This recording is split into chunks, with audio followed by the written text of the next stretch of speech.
The morning sun rose over northern France, but it didn't bring warmth. It brought death. The air was thick with the promise of battle, and the English soldiers knew they were standing on the edge of history. It was August 26, 1346. The small English army and no more than 9,000 men stood near the quiet village of Crécy. They were tired, hungry, and soaked from days of marching in the rain.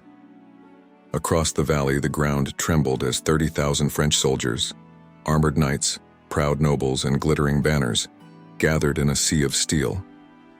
The English had no illusions. They were outnumbered more than 3 to 1. They had no reinforcements, no easy escape.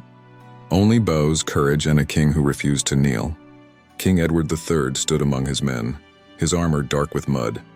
His face showed no fear and only a cold determination. Behind him, rows upon rows of longbowmen planted their 6-foot yew bows into the ground, their arrows ready in leather quivers. Each man had trained for years to master that weapon. Their fingers were thick from pulling the heavy bowstrings, their eyes sharp from long practice. Across the field, the French knights laughed.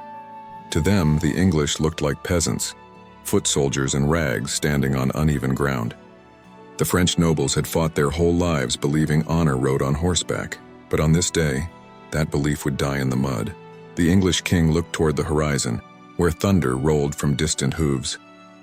He raised his sword and spoke quietly. Let them come. The battle that would end the age of knights was about to begin.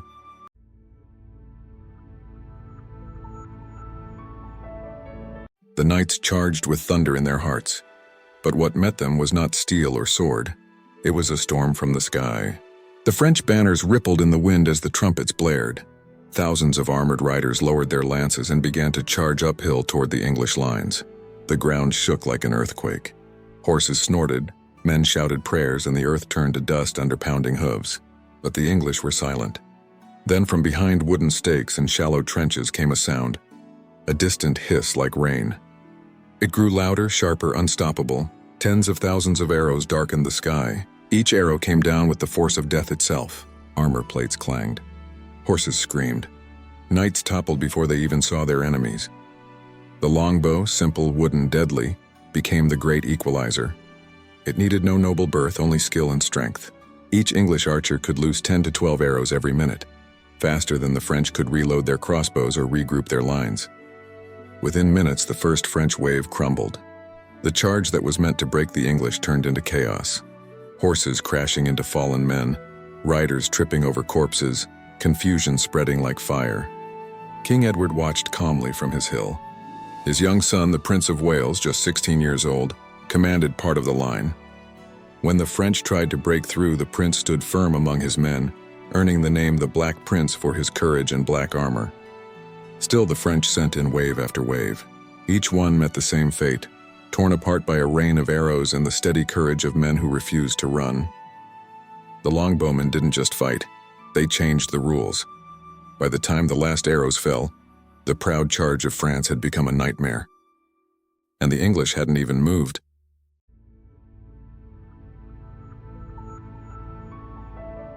No commander can control fear. Once it spreads, it devours even the bravest hearts. And at Crécy, fear rode faster than any horse. The battlefield was a storm of screams. The French knights, once symbols of discipline and honor, now fought each other to survive. The mud was thick with blood and broken armor. Horses slipped, crushing fallen men beneath their hooves. The French crossbowmen, who were supposed to soften the English line first, had already fled. They were Genoese mercenaries, exhausted after marching under the sun with heavy weapons.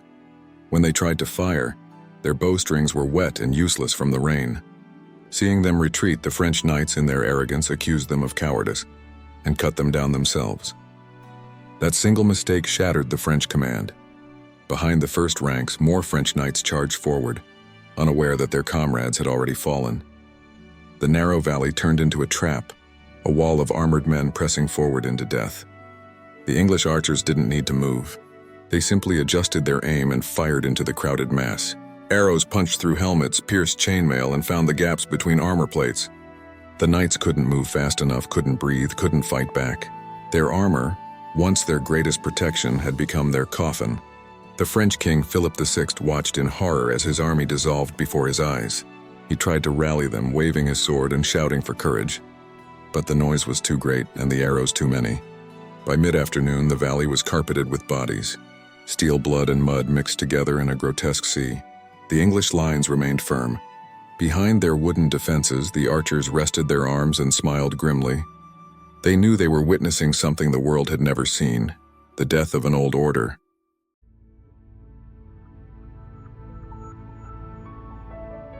When the sun dipped below the horizon, the glitter of French armor no longer shone. It was buried beneath the mud, and with it the pride of a nation. As the fighting dragged on, the French nobles refused to surrender.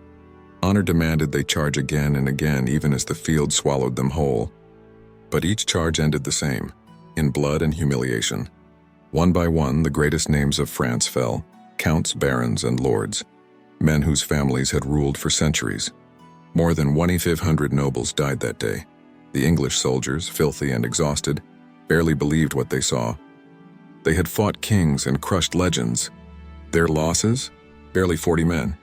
When night came, torches flickered across the killing ground. English soldiers moved carefully among the bodies, taking weapons, coins, and armor. But even in victory, the sight was sobering. The moans of dying knights echoed through the dark. Horses lay twisted in their harnesses. The valley that had once been green was now a grave. King Edward ordered his men to pray. He knew this victory wasn't just his. It was the birth of a new kind of warfare. No longer would battle belong to the rich and powerful alone. Skill, discipline, and tactics had defeated wealth and arrogance. The longbow had spoken, and chivalry was silent.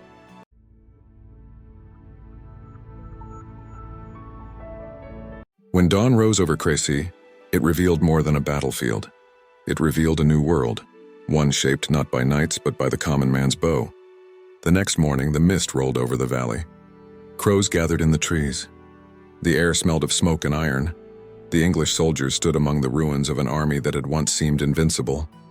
Everywhere they looked, they saw what their victory had cost France. Fields were torn apart, crops burned, and villages destroyed. Yet in this devastation, the English saw not cruelty, but purpose. Their campaign had turned the land itself into a weapon. The French countryside, a rich and proud one, was now crippled. The enemy's wealth, their farms, their confidence, and all had been shattered. And with every village taken, every barn burned, the English message grew louder: "You cannot stop us." From that day, European warfare would never be the same. Knights would still fight, but their power was broken. A new age had begun. The age of the archer, the soldier, and eventually the gun. King Edward returned to England a hero. His victory at Crécy became legend. But for the men who stood on that muddy hill, the memory was simpler. They remembered the sound of arrows cutting through air, the silence that followed, and the knowledge that, on one afternoon in France, ordinary men changed history forever.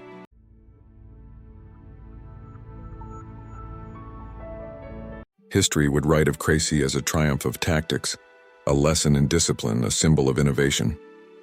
But for those who lived it, it was something deeper, the moment when the future defeated the past. The longbow had ended an era of shining armor and noble charges. It had shown that courage could come from the mud, that power could rise from the common hand.